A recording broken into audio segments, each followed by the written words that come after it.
Mapagpalang araw sa ating lahat mga kalakbay. Tawagin niyo na lang po ako sa pangalang Dexter. Nakatira sa isang simpleng purok sa Negros Oriental. Bali kalakbay, sa kasalukuyang taon ay nandito ako sa bansang Qatar. Nagtatrabaho bilang forma ng construction dito sa ibang bansa. At para mawala ang pagka-homesick ko sa ating bansang sinilangan, ay palagi na akong nakikinig ng mga kwentong kababalagan at katatakutan sa mga paborito kong narrators na nagsasaboses ng mga kwentong ipinapadala ng mga kapwa ko Pilipinong sender. At isa po kayo sa 5 narrators na paborito ko kalakbay. Kaya naman sana'y mapili ninyong basahin at maiere itong kwentong aking ibabahagi sa inyong channel. Naganap ang pangyayaring ito sa aking buhay kalakbay, dekada 80. At sa pagkakatanda ko po, ay nasa 15 taong gulang pa lamang ako noon. Dahil sa hirap ng buhay namin noon kalakbay, ay bata pa lamang ako'y namulat na ako sa maagang pagtatrabaho. Tanging pagbubukid lamang ang aming hanap buhay noon.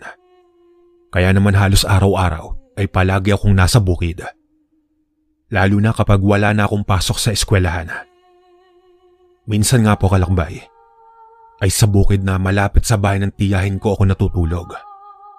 Kapag may kalakasan ng ulan pagdating ng hapon, gawa ng mahihirapan na akong makatawid ng ilog, isa pa ay madulas na rin ang daanan. Kung itatanong niyo naman ang lugar namin kalakbay, ay masasabi kong tipikal na probinsya lamang iyon, tulad ng karamihang naninirahan sa liblib na baryo. Ang bahay naman namin kalakbay, ang kalahati ay sementado na at ang kalahati naman ay yari sa tabla. Tapos ang bakuran naman namin ay may kaunting pananim ng mga gulay. At sa likod naman ay mga naglalakihang puno ng mangga, santol at lansones. Bali 4 kami magkakapatid at panganay ako kalakbay. Kaya naman lahat ng trabahong mabibigat ay nakaatang sa akin. Lalong-lalo na ang pangangahoy at iba pang gawain. Puro babae na kasi ang 3 ko pang kapatid at tanging sa bahay lang sila napipirme. Kahit naman kasi hirap na kami sa buhay, ay ayaw ng aking amang pumunta sa bukid ang mga kapatid ko. Ayon kasi sa kanya ay hindi nababagay sa mga babae ang pumunta sa bukid. Kaya ang nararapat na gawin ng mga kapatid kong babae ay pumirmi sa bahay. Gawin ang lahat ng mga gawain sa bahay at tulungan ng aking ina. Hindi naman po sa mahigpit ang aking ama sa aming magkakapatid. Sadyang ganun lang po talaga siya kung magpatupad ng patakaran sa aming pamilya. Sige po. Balik na po tayo sa kwento. Isang araw noon kalakbay, napag-usapan namin ng aking amang aakyat kami ng bundok. Dahil sa kailangan na naman namin magdilensya ng mga gulay at kung anumang prutas ang makita namin sa bukid na sinasaka ng aking ama. Kinukuha namin iyon at nilalako naman ng aking ina o kaya ay inaalok niya sa mga kapitbahay. O ano na anak, nakahanda na ba ang mga dadalhin natin sa bukid? Yung sakong paglalagyan ng mga gulay nakahanda na ba? Tanong ng aking ama. Opo tay, nakahanda na po. Pati ang baon natin nakahanda na rin po. Tugon ko naman sa aking ama. Mabuti naman kung ganoon anak. Sige na, magbihis ka na ng pangtrabaho at lalakad na tayo. Utos sa akin ng aking ama. Kaagad naman akong sumunod sa kanyang iniutos. Nung matapos na nga akong makapagpalit ng damit, ay kagad na kaming lumakad papuntang bundok. Habang naglalakad na kami papunta ng bundok, ay napag-usapan namin ang tungkol sa haka-haka ng mga tao na may namiminsalang aswang sa Karatig Baryo. Ayon pa nga raw sa nakakwentuhan ng aking ama kalakbay, ay bagong yanggawang aswang na iyon at hindi alam kung taga saan. Basta't nagagawi lang raw iyon kung saan-saan at namiminsala. Kaya ikaw anak, kapag may nakita kang kahinahinala, sabihin mo kaagad sa akin. Wika pa ng aking ama. Opo itay, huwag po kayong mag-alala. Kapag may kahinahinala po ako nakita, sasabihin ko po kaagad sa inyo. Balik kong sabi sa kanya. Sa paglipas ng mga oras, ay narating na namin ang bundok. Naabutan namin si Tiyang Maria na nagluluto ng ginataang langka. Kaya't sandali ko siyang tinulungan magbiyak ng bunga ng nyog. Sabay kinayod ko na rin ang mga iyon kalakbay. Pupunta ba kayo sa Ilaya? Rinig kong tanong ni Tia Maria sa aking ama. Oo ate, maghahanap kasi kami ni Dexter ng gulay doon para may maibenta at nang sa ganun ay may pambili kami ng bigas. Tugon ng aking ama sa kanyang kapatid. Nako, paano na yan, tag-ulan na naman ngayon. Paniguradong mahihirapan na naman tayo ngayon sa paghahanap buhay. Sambit pa ni Tia Maria. Ewan ko ba ate, kahit kailan talaga ay hindi na tayo nakahangod dito sa kahirapan. Buntong hiningang wika ng aking ama. Nang mga sandaling iyon, habang tinutulungan ko si Tiyang ay nakikinig lamang ako sa kanilang usapan. Maya-maya pa ay bigla na lamang bumuhos ang napakalakas na ulan. Kung kaya't nagbadali kami pumasok sa loob ng bahay ni Tiyang Maria at doon ko na tinapos ang pagkakayod ng nyog. Hindi naman nagtagal ay dumating ang anak niyang si Jerome. Kakagaling lang umano niya sa Ilaya. Dalian mo, pumasok ka na rito sa loob at nang makapagbihis ka na. Hindi ka man lang kumuha ng dahon ng saging para may panangga ka sa ulan. Ikaw talagang bata ka. Mamaya niyang magkasakit ka pa sa ginagawa mo. Wika ni Tiyose. At agad na binigyan naman si Jerome ng pamunas. Sa kasamaang palad kalakbay, ay lumipas ang maghapong iyong hindi humupa ang ulan. Kaya naman paniguradong baha na naman ang ilog at hindi kami makakatawid ni tatay kapag uuwi na kami. Dito na kayo matulog. Maiintindihan naman ng asawa mo kung bakit hindi kayo makakauwi.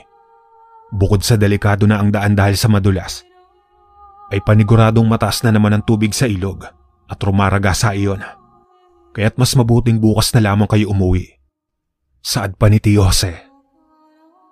Wala na nga kaming nagawa kundi ang manatili na muna sa bahay ni Tiyang. Hindi rin naman kasi kami pwedeng umuwi ng walang dala. Sayang lang kasi ang pagod at oras namin kapag magkaganoon.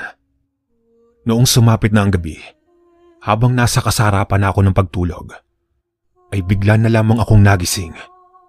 Dahil sa may narinig akong tunog ng baboy na nagpapabalik-balik malapit sa bahay. Kaya naman hindi na muna ako kumilos sa pagkakahiga at mariing pinakinggan ang ingay na iyon. Sa kadahilan ng para talaga iyon tunog ng baboy na humahagok. Nagtataka talaga ako dahil ang sa pagkakaalam ko kalakbay, ay wala namang may nag-aalagang baboy sa mga kalapit bahay ni Tiyang. Maliban na lang sa mga aso, pusa, pato at manok. Iyon ang mga kadalasang alaga ng mga tao na nakatira malapit sa bahay ni Tiya. Nung akamang tatayo na sana ako, nang bigla na lamang ako nakarinig ng isang halinghing ng kabayo. Tandang-tanda ko pang sobrang nakakakilabot ang halinghing na iyon kalakbay. Kaya naman talaga nagtayuan ang mga balahibo ko sa batok. Kaya imbis na tatayo na sana ako upang tignan kung ano iyong naririnig ko, ay nagtalokbong na lamang ako ng kumot at nagsusumiksik sa gilid ng higaan. Hanggang sa hindi ko na namalayan na nakatulog na pala ulit ako. Kinabukasan, nabungaran ko ang iilang kalapit bahay ni Tiyang na nag-uusap sa labas ng bahay. Nagkwentuhan ng mga ito tungkol sa narinig nilang huni ng wakwak at iyong nakakakilabot na halinghing ng kabayo. Ano kaya sa tingin ninyo yung narinig nating ingay kagabi? Grabe naman kasi. Sa tanang buhay ko ay ngayon pa lamang ako nakarinig ng ganong kakilabot. Sabat pa ni Mang Paeng habang naghahasa ito ng itak. Narinig ko namang nagsabi ang isa sa mga ito na ilang taon na rin umano bago niya narinig ulit ang ganong klaseng nilalang. At kapag ganoon raw, ay may aswang na naman mamiminsala. Nang mga oras na iyon ay medyo nakaramdam ako ng takot. Subalit binaliwala ko na lamang iyon at nagkunwaring walang naririnig. Tinawag naman ako ng aking ama at nagsabing umalis na raw kami at baka maabutan na naman kami ng ulan. Kaya kagad ko nang binitbitang itak at sako. Tapos ay tinungo na namin ang minanang lupa ng aking ama na naroroon sa Ilaya. Noong maglakad na nga kami at medyo malayo na kami sa bahay ni Tiyang, ay kinausap ko ang aking ama. Itay, narinig niyo po ba yung mga pinag-uusapan ng mga kapitbahay ni Tiyang? Tanong ko sa aking ama. Oo anak, bakit mo naman naitanong? Balik na tanong naman ng aking ama sa akin. Kasi po itay, totoo po ba yung sinasabi ni Mang Paeng na kapag nakarinig ka raw ng ganong klaseng tunog ng hayop sa ating gabi, ay may aswang raw sa paligid. Naku naman anak, huwag kang magpapaniwala sa mga usap-usapan. Baka naman may nakawalang baboy lang kagabi at napadpad lang sa kanila. Hindi ko alam kung seryoso ba sa sinasabi ang aking ama o hindi. Nakatalikod kasi ang aking ama sa akin. Noong makatapos na nga kaming manguha ng mga gulay, ay kaagad na kami nagpaalam kay Tiyang Maria na uuwi na. Hindi naman nagtagal ay nakauwi na nga kami sa bahay. Kaagad namang inayos ng aking ina ang mga nakuha naming gulay. At pagkatapos ay inutusan niya akong samahan ko umano ang kapatid kong si Betty na maglako ng mga gulay. Hay ano ba yan? Pagod pa nga ako galing sa bukid tapos uutusan na naman ako. Buntong hininga kong wika. Narinig kong muli na naman akong inutusan ng aking ina. Ako na daw ang magbuhat ng mga gulay dahil mabigat umano iyon at baka hindi kayang buhatin ng kapatid ko. Oo na po, sasamahan ko na po si Betty, Nay. Nakakainis naman, pagod pa nga yung tao eh. Padabog kong wika at agaran nang binuhat ang batsyang may lamang gulay. Inaya ko na nga ang kapatid kong maglako na kami ng gulay para makabalik na kami kaagad sa bahay bago sumapit ang dilim. Hanggang sa napadako na kami sa dulong baryo. Nakita ko ang isang matandang lalaking nakatingin sa amin ng kapatid ko. Nakayukong naglalakad ng dahan-dahan ng matanda papalapit sa amin kalakbay. Sa isip-isip ko noon, baka bibili ng gulay ang matanda. Sayang naman kung hindi namin pagbibilhan. Kaya naman ay kaagad ko nang sinalubong yung matanda at tinanong kung bibili ba siya ng gulay. Sa garalgal na boses ay nagtanong naman yung matanda kung magkano ang binebenta naming gulay. Binanggit ko sa matanda ang presyo kung magkano. Nakangisi namang iniabot niya sa akin ng bayad, tapos ay ibinigay ko na sa kanya ang gulay na napili. Nakita kong panandalian tumitig sa kapatid ko ang matanda. Pagkatapos ay ngumisi siyang binati si Betty. Napakaganda mo namang bata, Ining, at ang bango-bango mo pa. Nakangising wika nito. Nang mga sandaling iyon kalakbay, ay napaisip ako dahil sa papaanong nasabi ng matanda na mabango yung kapatid kong 11 taong gulang. Gayong amoy araw nga ito. Idagdag pang ilang araw nang hindi naliligo ang kapatid ko dahil sa pabalik-balik na lagnat. Kaya bigla akong kinutuban sa ikinikilos ng matanda. Isa pa ay noon ko lang napagtanto na bago lamang ang kanyang itsura sa baryo namin at batid kong nagawi lamang ito doon. Idagdag pang may nalalanghap akong kakaibang amoy na nagmumula rito at para iyong nabubulok na lamang may sugat. Noong akmang hahawakan na ng matanda ang kapatid ko, ay agaran kong hinatak si Betty at ginawi sa likuran ko upang hindi maabot ng matanda. Nakita kong bigla naman nag-iba ang timpla ng mukha ng matanda. Nahalatang hindi nito nagustuhan ang ginawa kong paghatak sa kapatid ko. Sige po, aalis na po kami, tatang. Wika ako sa matanda at pinauna ko ng maglakad ang kapatid ko. Nang sa ganon ay hindi ito malapitan ng matanda. Sinabihan ko ang kapatid kong dalian niya ng maglakad dahil pasado 5:00 na ng hapon at kailangan na namin makauwi. Sa pagpapatuloy ng aming paglalakad, ay napansin kong nakasunod pa rin sa amin ang matanda. Kaya ang ginawa ko ay hinawakan ko na lamang ang kapatid ko at hinatak ko na siyang magmadaling maglakad. Hindi naman nagtagal ay natanaw ko na ang bahay namin. Noong papaliko na kami ng kapatid ko papunta sa bahay, ay naramdaman kong hindi na nakasunod ang matanda. Kaya't panandalian ko itong sinipat at kumpirmado nga, hindi na nakasunod sa amin ang matanda. Bagkus ay nanatiling nakatayo lamang iyon sa di kalayuan, malapit sa may puno at nakasunod ng tingin sa amin. Noong makarating na kami sa bahay ay hindi ko na nakita pa ang matanda. Nang muli ko itong lingunin sa kanyang kinatatayuan. Kinagabihan naman noon kalakbay. Habang kumakain kami ng hapunan, ay bigla naman akong nakarinig ng tunog ng baboy at halinghing ng kabayo. At sa pagkakataong iyon mga kalakbay, ay malapit na iyon sa bahay namin. Na para bang nasa gilid na talaga iyon ng tahanan at nagpapabalik-balik. Itay, naririnig niyo po ba yung ingay na yon? Tanong ko sa aking ama. Oo anak, kaya dito lang kayo sa loob ng bahay. Bantayan mo ang nanay mo at ang mga kapatid mo, maliwanag ba? Tugon naman ng aking ama. Tumangon naman ako habang nakatingin sa aking ama. Tapos ay tumayo siya mula sa pagkakaupo at agarang kumuha ng itak tapos ay lumapit na sa may pintuan. Inaabangan ko kung ano ang susunod na gagawin ng aking ama. Nang sa walang ano-ano'y bigla na lamang kaming nagulat lahat. Nang makarinig kami ng malakas na huni ng wakwak sa taas ng bubungan. Bumaba ka dito, aswang! Galit na bulalas ng aking ama at napatingala sa taas ng bubungan. Nagmamadali namang lumabas na ng bahay si tatay, bitbit ang kanyang itak. At dahil sa gulat ko ay napatayo na rin akong bigla at mabilis nang sumunod sa aking ama. Narinig ko namang sumigaw ang aking ina at pinababalik niya ako. Ngunit huli na ang lahat. Dahil sa nakalabas na ako ng pintuan. Maging ako man ng mga sandaling iyon ay nagulat rin sa aking ginawa. Dahil sa bigla na lamang akong nakakita ng isang napakalaking aso na nagbabaga ang mga matang namumula na nakatitig sa gawin ng aking ama. Hindi ako makagalaw sa kinatatayuan ko. Maging ang aking ama ay ganun rin ang nangyari. Pakiramdam ko ay para akong napako mula sa kinatatayuan at tila ninakawan ng kaluluwa.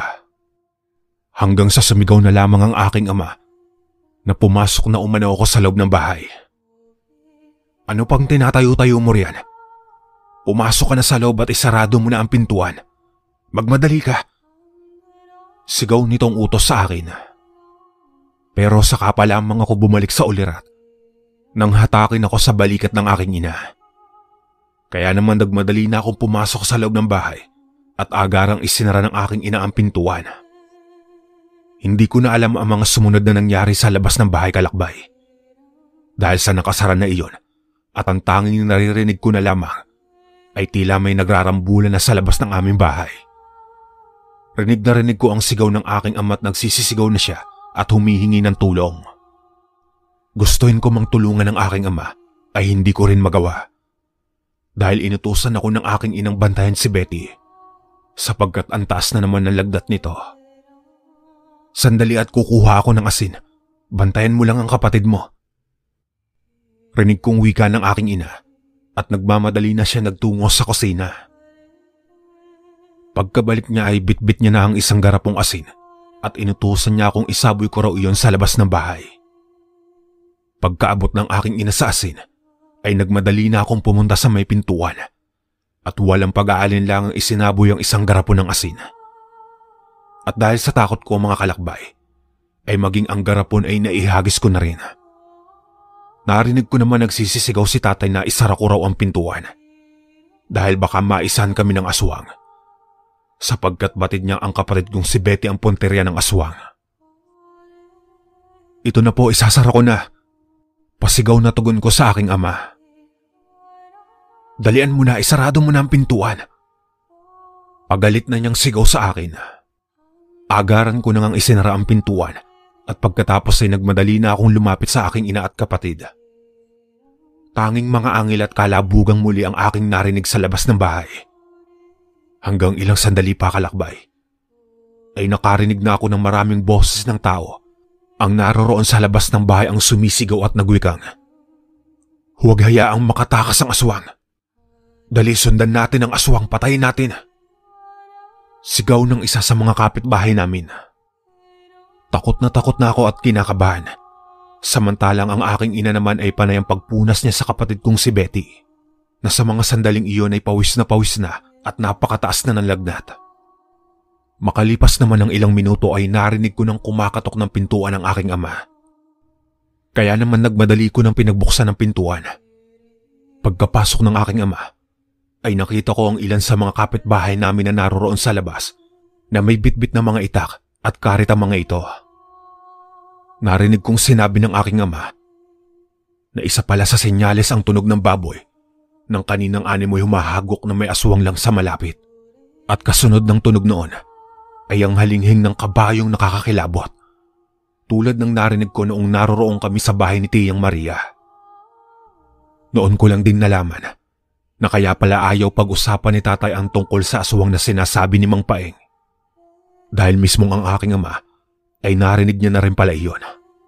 At aniya pa, bagong yanggaw ang matandang aswang na nakasagupa niya sa labas ng bahay. Takot naman ako nang marinig ko iyon, lalo na noong sabihin ni tatay na nakatakas ang aswang. Gawa ng nabitiwan niya ang itak na bitbit at hindi niya naitarak sa aswang. Hayaan niyo at bukas na bukas ay hanapin natin ang bagong yanggaw na matanda. Wika pa ng isa sa mga kapitbahay. Sige, sangayon ako dyan. Pero namumukhaan ko ang animal na yon. Susubukan kong puntahan ng matandang naninira sa paanan ng bundok bukas ng umaga. Segundang wika pa ng isa sa mga kapitbahay namin. Kinabukasan nga mga kalakbay, ay pinaghahanap na ng mga kapitbahay namin ang matandang pinaghihinalaan nilang nayanggaw. Subalit ni isa sa kanila ay walang nakakaalam kung ano ang pangalan ng matanda. Ano ba naman yan? Bakit hindi natin mahanap ang animal na aswang na yon? Asar na wika ng kapitbahay namin. Maghanap pa tayo. Halugugin pa natin ang ibang karatig baryo. Baka sakaling makita na natin ang hinahanap natin. Dagdag pang wika ng kapitbahay namin. Hanggang sa biglang naalala ng isa sa mga kapitbahay namin ang sinasabi niyang matandang naninirahan sa paanan ng bundok kamakailan lang. Hindi kaya iyon ang aswang na hinahanap natin?